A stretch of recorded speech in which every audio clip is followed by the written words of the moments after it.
Cara mengenali kekurangan diri. Kan sering saya suruh, mbok yo kita muhasabah. Ayo kita cek hidup kita. Tapi ini kan tidak gampang. Kamu mungkin minat, tapi susah Pak. Caranya gimana? Nah, Hamka ngasih beberapa tips dalam lembaga budi. Saya ini punya penyakit, diri saya apa saja sih Pak? Mungkin kamu sendiri tidak tahu karena kamu terlibat terus dalam dirimu. Setiap kali saya ngomong tadi kejelekan-kejelekan budi, yang ada di pikiranmu selalu orang lain,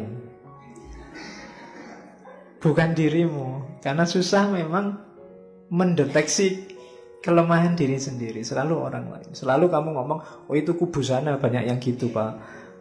Tadi saya ngomong hasut itu kan mesti dalam pikiranmu, iya Pak, yang kubu sana yang bukan pilihanku itu isinya hasut semua. Yang kubu sini juga begitu. Begitu dia ngomong, wah banyak sekali menyebarkan hoax. Oh iya Pak, kubu sana, selalu kubu sana. Tidak pernah kamu cermati dirimu sendiri karena memang kamu terlibat terus dengan dirimu. Kalau terlibat terus kan memang susah introspeksi. Maka Hamka ngasih beberapa tips.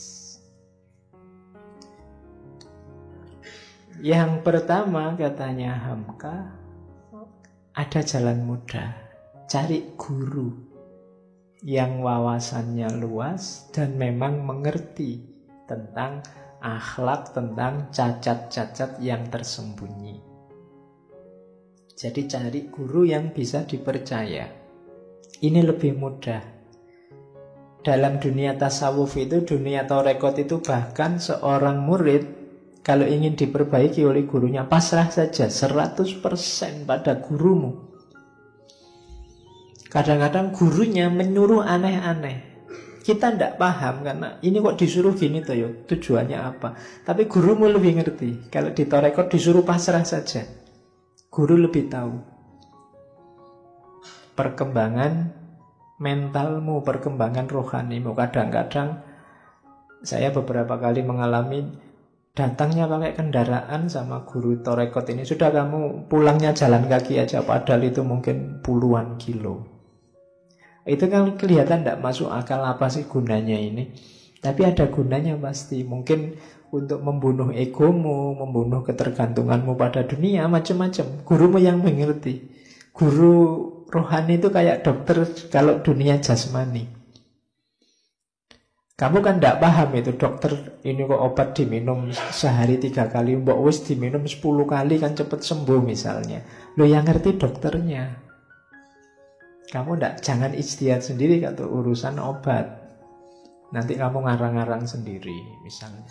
Ndak. Nah, sama kayak rohani. Mungkin kamu punya rumus sendiri Pak, harusnya begini, ndak. Coba tanya yang ahli.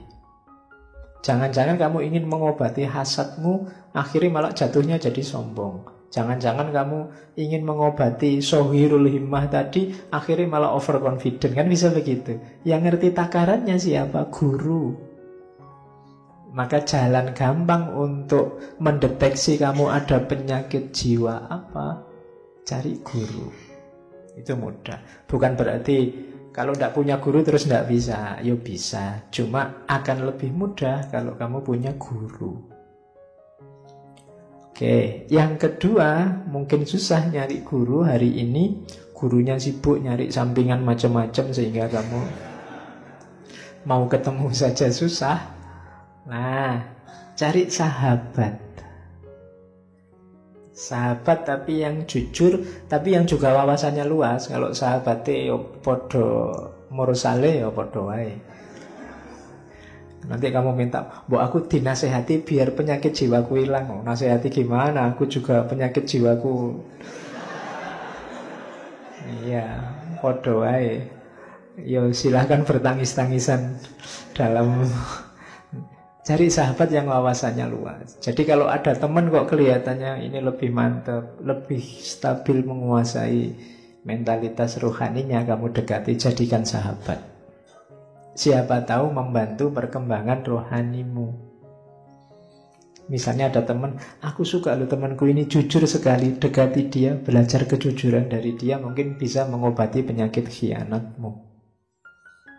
Temanku ini tulus sekali ya, kamu dekati saja jadi teman, mungkin bisa ngasih tips padamu gimana biar kamu tidak hasut. Caranya begitu. Cari sahabat, cari teman yang berpandangan luas sesuai kebutuhanmu. Yaitu kalau kalimatnya Hamka juga yang beragama, serius sama agamanya. Biasanya lebih mudah dipercaya. Sahabat tidak punya, guru tidak punya. Ada tips lagi. Dengarkan musuhmu. Ini agak unik.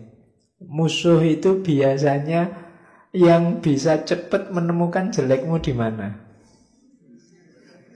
Iya, musuh itu kan selalu nyari jelekmu ada di mana. Berarti gampang. Kalau kamu ingin saya itu jeleknya di mana, kok tidak tahu, cari musuhmu. Aku itu salah apa padamu? Nah, dengarkan jawabannya. Ya. Oh, berarti salahku di situ. Nah, diperbaiki. Emangnya kamu ku buat sakit apa? Oh, terus dia jawab kan meskipun sambil maki-maki. Dengarkan saja. Oh iya, berarti aku lemah di situ. Itu cara lain sebenarnya. Jadi cari musuh. Yo, meskipun kalau merasa tidak punya musuh, yo jangan bikin-bikin musuh. Nanti kamu tidak punya musuh, nanti bikin-bikin musuh. Nggak. Kalau kebetulan ada orang yang tidak suka sama kamu, yang benci sama kamu, ayo kamu manfaatkan kebenciannya untuk kebaikanmu. Nah, kan enak ini kan. Selama ini kan kebencian kamu lawan dengan kebencian, sehingga yang kamu dapat hanya rasa dendam tadi. Nah, sekarang ada orang benci sama kamu, biarkan dia ngomong banyak. Maki-makilah aku, bongkarlah semua kejelekanku, silahkan aku tunggu. Alhamdulillah aku bisa muhasabah, tidak capek-capek. Oh, berarti kelemahanku selama ini itu. Oh, berarti orang sakit hati kalau saya kayak gini tuh. Itu kan muhasabah namanya. Kamu sendirian tidak ngerti. Makanya kalau kamu punya akun medsos, ada orang maki-maki, ada orang benci, loh, alhamdulillah ada orang ngasih pelajaran gratis. Berarti kelemahanku di situ. Ini belajar ini aku. Oke, jadi ambil faedah dari musuh. Terus yang keempat, ya berajal dari pengalaman orang lain. Kalau ini membaca realitas. Oh, seperti itu ya jeleknya hasut itu. Berarti aku jangan begitu. Oh, seperti itu ya rusaknya kalau orang saling membenci itu, berarti aku jangan begitu. Nah, itu cara mengenali kekurangan diri. Jangan masuk ke lubang yang sama yang sudah dimasuki orang lain dan celaka. Kenapa kita bolak-balik mengulang kesalahan yang sama? Karena kita tidak belajar. Pak, yang dilarang kan kita melakukan kesalahan yang sama. Kalau kesalahan orang kan tidak, sama saja.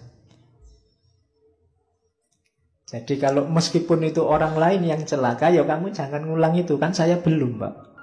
Kan dia yang celakanya, tidak begitu. Kan yang disebut rugi itu kan orang yang mengulang kesalahan yang sama. Ini kan saya baru kesalahan pertama, Pak. Ya tidak begitu. Kalau orang lain salah dan celaka dengan itu, masa kamu juga mau ikut celaka? Jadi belajar. Sangat banyak pelajaran sebenarnya kalau kita membuka mata, buka telinga.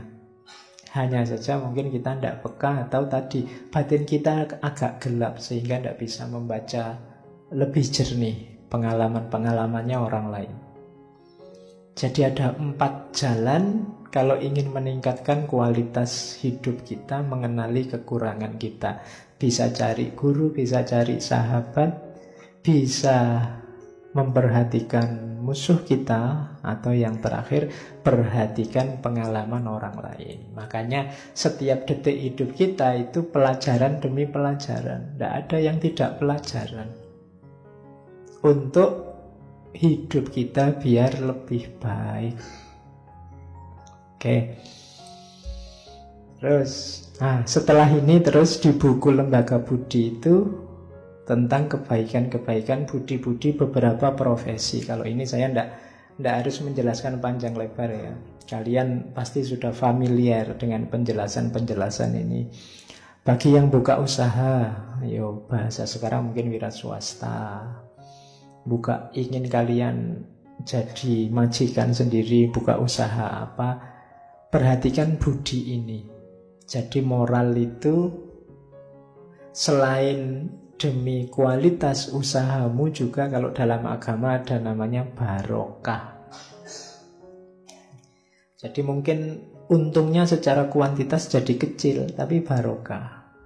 Untungnya kecil, manfaatnya lebih besar daripada kuantitasnya. Yang kamu rasakan dalam hidupmu atau dalam hidupnya orang lain, itu namanya barokah. Di antara jalannya agar usahamu barokah, penuhi budi-budi ini, akhlak-akhlak ini kalau menurut Hamka. Yang pertama ilmu, itu pasti ya. Kalau tidak ada ilmu ya tidak mungkin kamu buka usaha, jangan nekat. Tidak ngerti ilmunya. Kalau main komputer, main HP tidak bisa, ya jangan buka usaha reparasi handphone. Itu namanya bunuh diri. Ya. Jadi harus tahu ilmunya. Yang kedua percaya diri, pasti ya.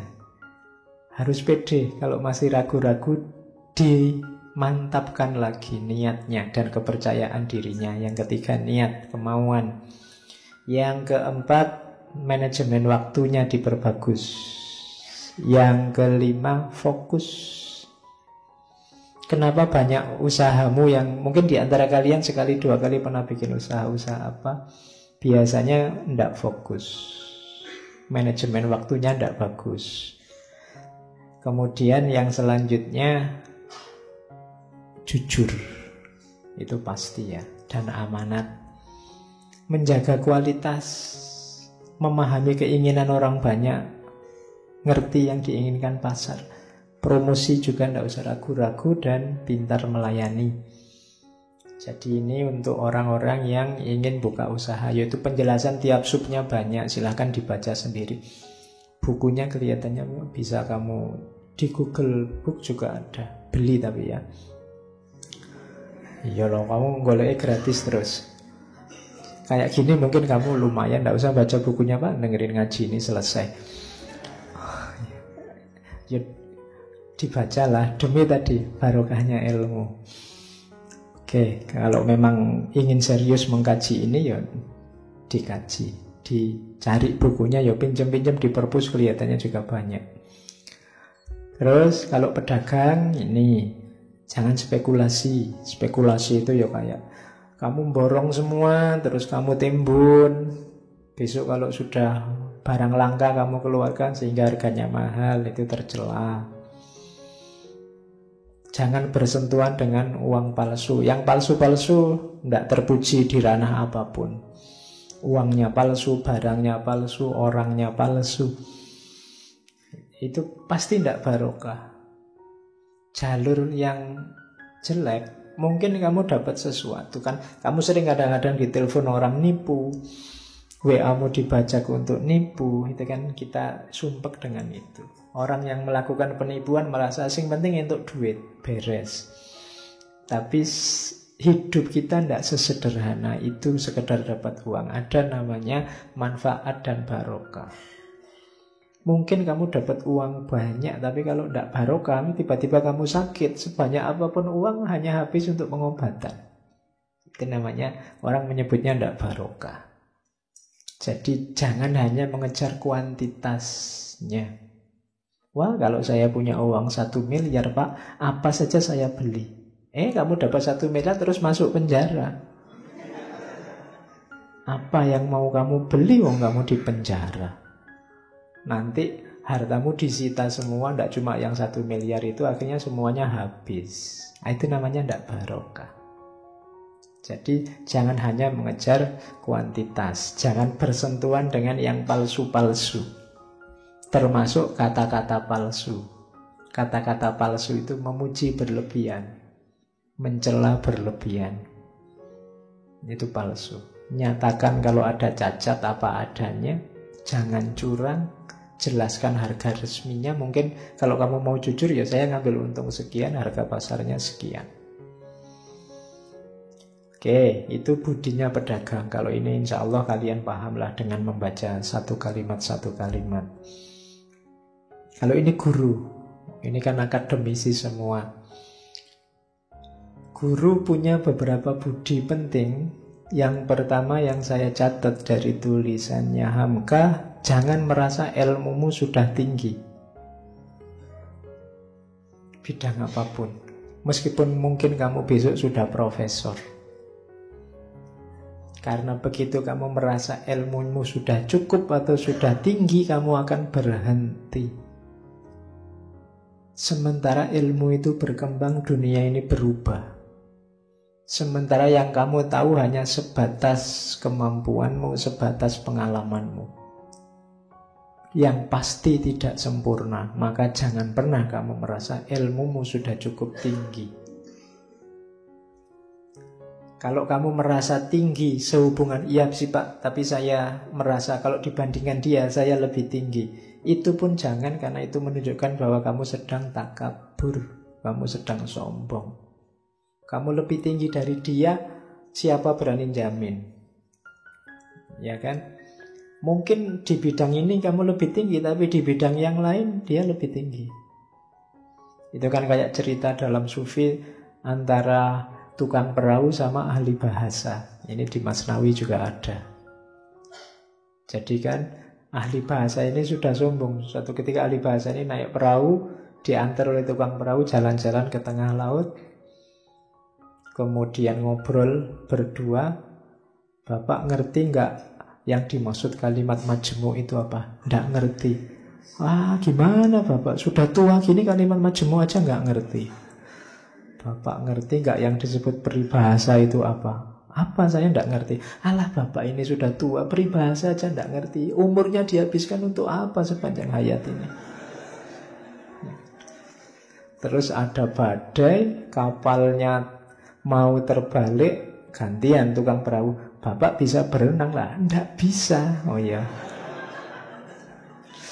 Ya, tukang perahunya ndak marah, cuma ya selamat tinggal kalau gitu Pak, karena ini sebentar lagi tenggelam. Ya.